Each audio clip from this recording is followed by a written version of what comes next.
First program is for the second level course on Greece from 478 to 336 BC. It examines the topography of mainland Greece and the conditions which gave rise to the Greek city-state.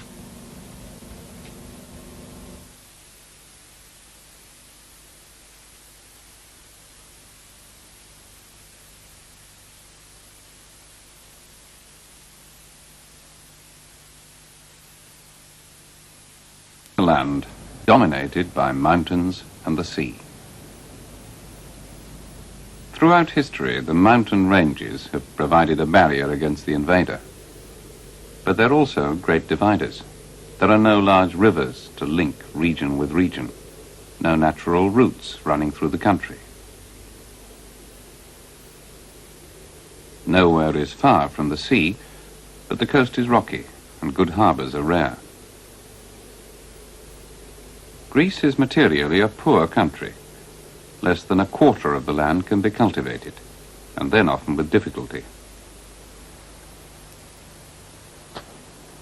Stony soil, combined with barely adequate rainfall, means poor woodland and very little pasture. Where there is good soil, in some of the plains between the mountains, corn can be grown, but the main crops are vines and olives, staple products of the Mediterranean. In classical times, wine and olive oil were produced in large enough quantities to export.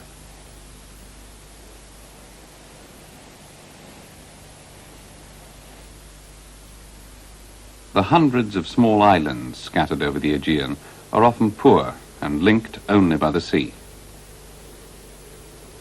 While the climate and countryside may well have been the same in antiquity as they are today, the boundaries of the country were very different.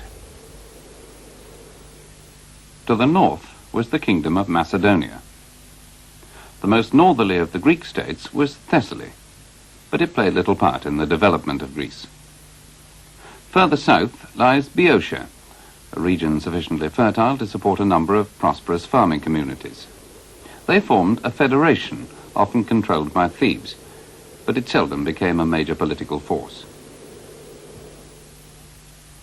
In central and southern Greece, the mountains divide the country into small plains, each tending to be dominated by one city-state. In the classical period, the most important were Corinth, Athens, and Sparta. And we're going to look at some of the geographical factors which influenced their development. A major problem affecting all city-states confined within a small plain was how to cope with their expanding population. The easiest solution was to send out colonies, and during the 7th and 8th centuries the Greeks established colonies all round the Mediterranean. The second solution was to import food and raw materials, often from these same colonies. All this had to be paid for in exports, mainly olive oil and pottery.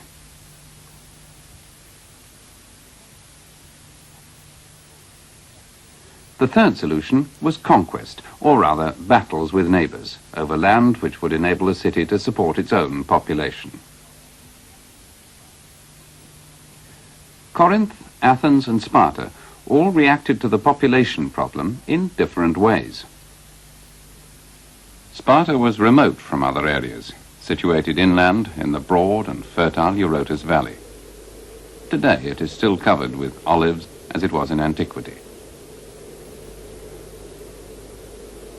Ancient Sparta occupied a large area on the right bank of the Eurotas, including the site of the modern city, just coming into view.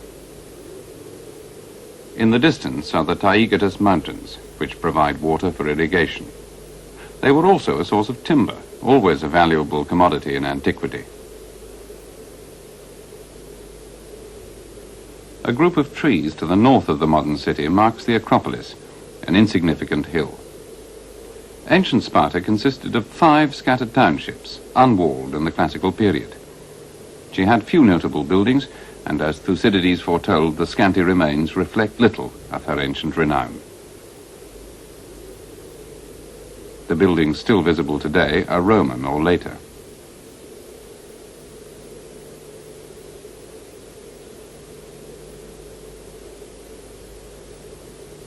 Sparta's nearest port was at Githyon, some 28 miles to the south.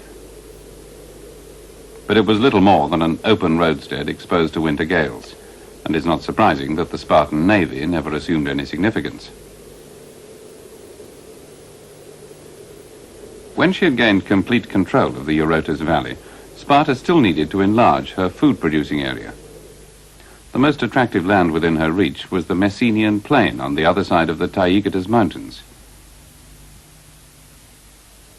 This is one of the highest mountain ranges in Greece, rising to over 8,000 feet.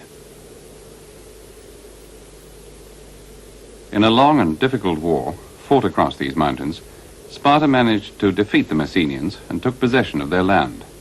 Good to plough and good to plant, as the Spartan poet sang. The Messenians became serfs, or helots, handing over half their crops to Sparta. The Spartans next attempted to annex Arcadia to the north, but here they met with much stiffer resistance, and the land was in any case very much less fertile. At length, Sparta made a conscious decision not to extend her territory further, but to build up alliances instead. This led eventually to the League of Peloponnesian States under Spartan leadership. It gave Sparta the undisputed right at the beginning of the 5th century to be regarded as leader of the Greeks. During the Archaic period, Sparta was developing along the same cultural lines as other Greek states.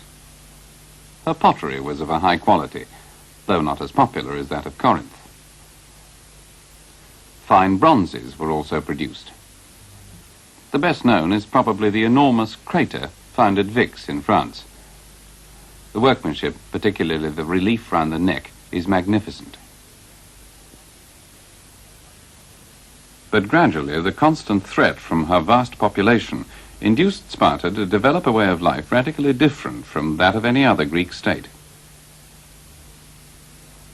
Her primary objective became the development of a citizen body that was unquestioningly loyal and an effective fighting force.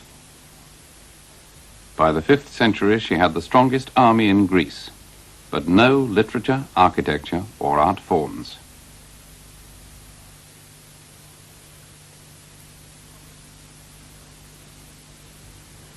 Corinth, situated at the head of the Corinthian Gulf, developed on very different lines.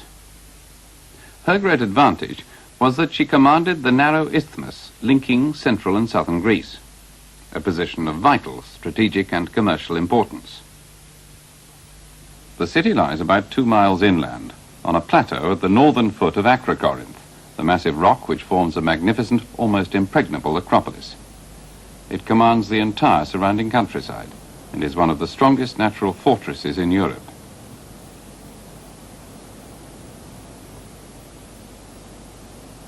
To the west are the mountains of northern Arcadia, and on the coastal plain, the city of Sicyon, Corinth's main rival in the 6th century.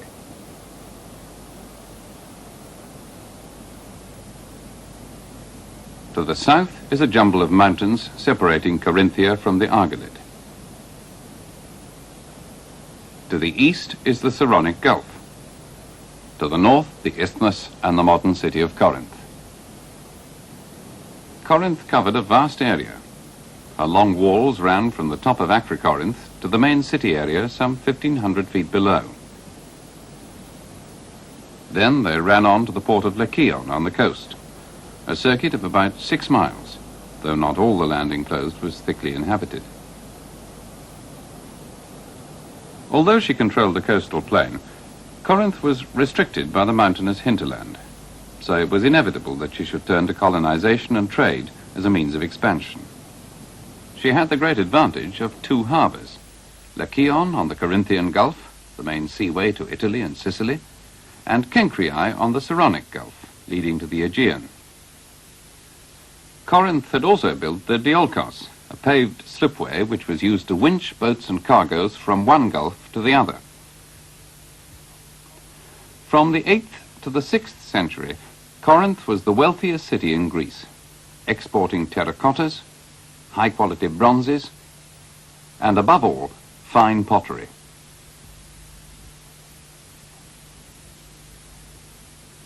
and in spite of increasing Athenian competition, she remained a very prosperous trading city throughout the classical period. But little now remains of her ancient luxury.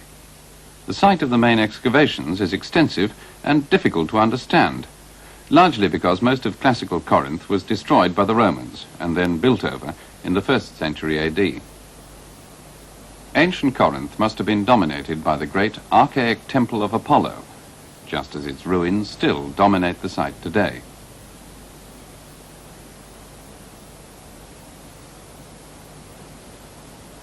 The monolithic squat columns, with their flat capitals, are typical of early 6th century architecture. It's one of the oldest temples still standing in Greece. The temple overlooks the Roman marketplace.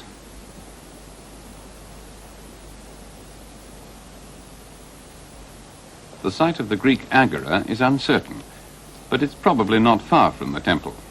Current excavations may well show it to be under the modern village. At the eastern end of the marketplace is the Fountain of Pyrene, famed in antiquity as one of the scenes in the Medea. It has a Roman facade, but with its draw basins goes back to pre-Greek times. It was often modified, and the constant effort to maintain it brings home its importance as the city's main water supply. Corinth suffered from drought for at least half the year. A source of fresh water was vitally important to all Greek cities. In the classical period, Corinth was known as a city of wealth and extreme luxury, and also as a tourist centre, though nothing now remains of her famous Temple of Aphrodite, said to have had 1,000 prostitutes, save a single pillar on the summit of Acrocorinth. In spite of all her natural advantages, Corinth never became the dominant power among the Greeks. This was partly on account of her geographic position, confined to a narrow coastal plain with powerful and jealous neighbours in Sicyon and Megara, partly because she was, above all, a trading city, an oligarchy of rich merchants.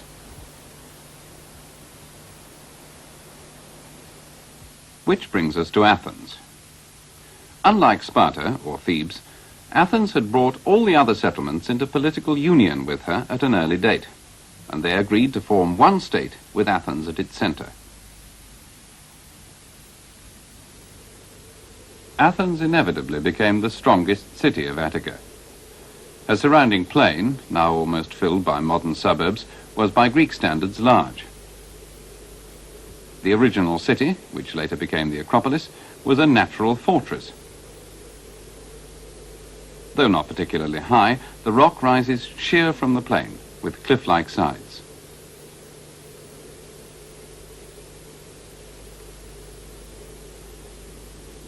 Athens also had an adequate roadstead at Phaleron, about 5 miles away, and later the splendid triple harbour of Piraeus, one of the finest in the Mediterranean.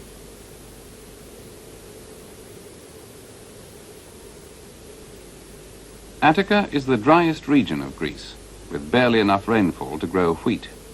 Grain was always an important Athenian import. Except for the summit of Parnes, the hills are sparsely wooded. Plato said that they stuck out like the skeleton of a sick man. But they did provide other valuable commodities such as marble and large deposits of silver and other minerals. And in the riverbeds there was excellent clay for pottery. And there are regions where grapes and the drought-resisting olive can be grown very successfully. The olive was an invaluable crop, providing the ancient world with oil for cooking, the equivalent of soap, and light. Hence the Athenian fury when the Spartans cut down their olive trees during the Peloponnesian War. With such resources, Athens felt the pressure of a rising population later than most other states. When it did come, she solved the problem by an expansion of trade. Her primary exports were olive oil and her famous black figure pottery, which in the 6th century outstripped that of Corinth in popularity. coinage was introduced fairly early in the 6th century, and the first owls were minted about 510. Their purity made them the most popular coinage in the Mediterranean, and gave Athens a distinct advantage in trading over wider and more profitable areas. The sculpture of the period gives some idea of Athenian prosperity before the Persian Wars. But it's important to remember that she was by no means as wealthy as Corinth, nor as strong as Sparta.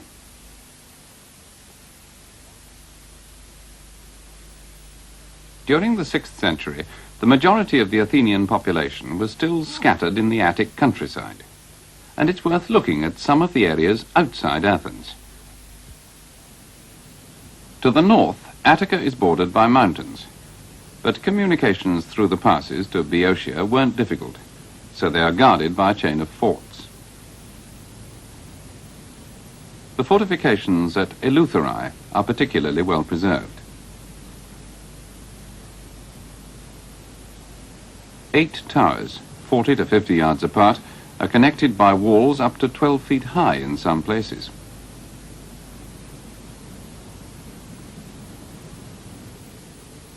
The most spectacular of the northern forts is Phyle, situated in wild, rugged country.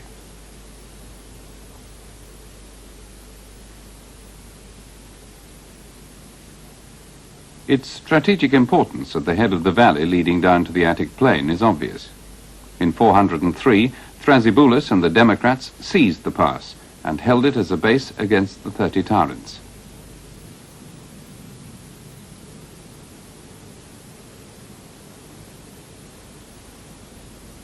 Rhamnous is the eastern anchor of the chain of forts, and also guards the approach from the island of Euboea. It was the principal training camp for the young men of Athens drafted at the age of 18 for 2 years' military service. The gate and walls of the citadel are clearly visible.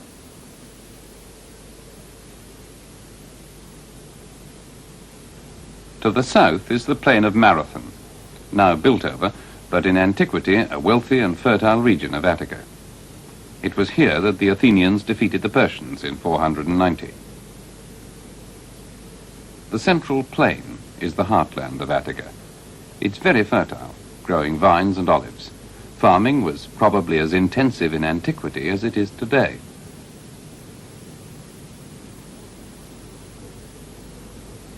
Brauron, on the eastern shore, was an important Bronze Age centre, and in the Archaic period, the home base of the Pisistrated tyrants.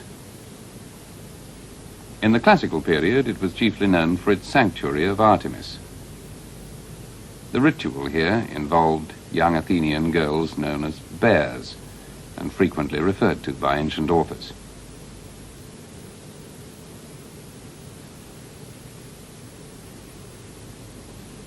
At the southern tip of Attica is Cape Sunion.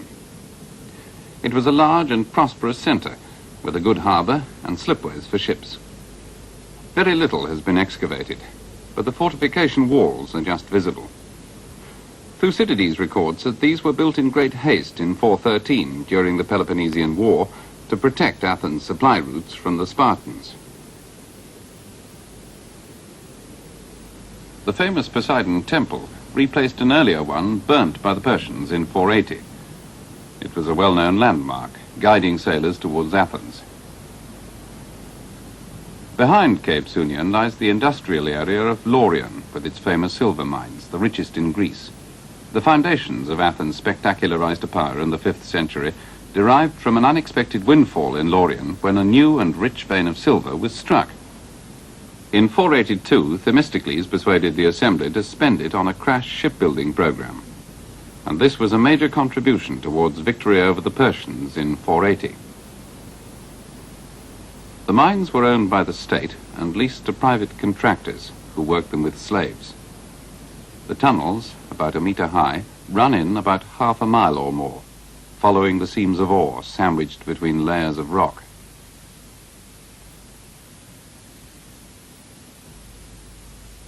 These particular mines are at Thorikos, an important city and port. It was the starting point of major shipping routes to Crete and the Cyclades, and served the whole industrial hinterland of the Laurion. Recently, Belgian archaeologists have revealed a whole industrial quarter of the 5th and 4th centuries. It includes houses, workshops, and tables for the washing of ore from the nearby mines. The annual capacity of such a washery is estimated to have been 1,000 tons a year. In spite of the variety, Attica is a tiny country. Only Rhamnous and Sunion are more than 20 miles from Athens, and we know from many references in comedy that the Athenians thought nothing of walking such distances. Most Athenians would have lived in the country, and the area covered by the city of classical Athens is small, less than a square mile. The port of Piraeus was a town in its own right. In the 5th century, Athens and Piraeus were linked in one vast defensive system by the long walls, which also enclosed the open beach of Phaleron. Little now remains, but by the Dipylon and sacred gates of Athens, there is a well-preserved section of the Themistoclean wall. This is one of the main routes into Athens, and as in all Greek cities, the street outside is lined with tombs.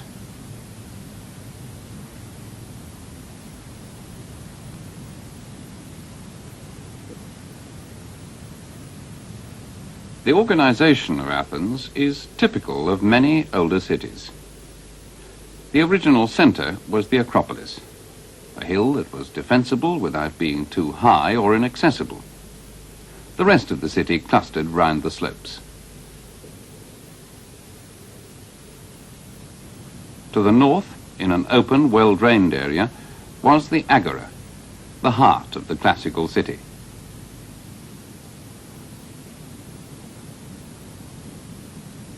To the southwest of the Agora, on the slopes of the hill, is the rock of the Areopagus. It was the original seat of the aristocratic council that ruled Athens in early times. Later it became the court that judged cases of homicide. Beyond the Areopagus is the hill of the Pnyx, where the assembly of the people met in classical times.